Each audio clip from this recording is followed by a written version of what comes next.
রাষ্ট্রপুঞ্জের সাধারণ পরিষদের বৈঠক চলছে আমেরিকায়। সেই বৈঠকে যোগ দিতে নিউ ইয়র্কে গিয়েছেন বাংলাদেশের অন্তর্বর্তী সরকারের মুখ্য উপদেষ্টা মোহাম্মদ ইউনূস। মঙ্গলবার রাষ্ট্রপুঞ্জের সাধারণ পরিষদের বৈঠকের ফাঁকে আমেরিকার প্রেসিডেন্ট জো বাইডেনের সঙ্গে একান্তে সাক্ষাৎ করলেন তিনি। বাংলাদেশের মুখ্য উপদেষ্টা অফিসের বিবৃতি অনুযায়ী দুই রাষ্ট্রনেতার বৈঠক সফল।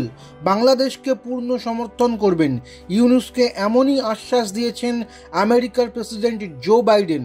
বিবৃতি অনুযায়ী কিভাবে শিক্ষার্থীরা বাংলাদেশের পূর্ববর্তী শেখ হাসিনার সরকারের আমলে অত্যাচারের বিরুদ্ধে গর্জে উঠেছিলেন সেই বিবরণ বাইডেনকে জানিয়েছেন ইউনূস।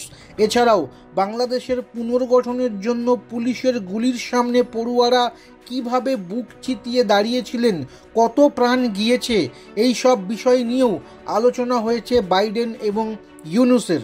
সব শুনে বাইডেন ইউনূসকে জানান, শিক্ষার্থীরা যদি দেশের জন্য এতটা ত্যাগ স্বীকার করতে পারেন তবে আমেরিকার সরকারও কিছু করা উচিত।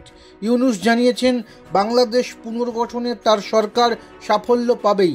মুখ্য উপদেষ্টা অফিসের বিবৃতিতে দাবি করা হয়েছে, বাইডেন নতুন সরকারকে সব রকম সাহায্য করার আশ্বাস দিয়েছেন।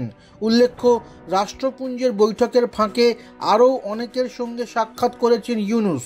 বিশ্বব্যাংকের প্রেসিডেন্ট, রাষ্ট্রপুঞ্জের মানবাধিকার বিষয়ক হাই কমিশনারের সঙ্গেও কথা বলেছেন ইউনূস।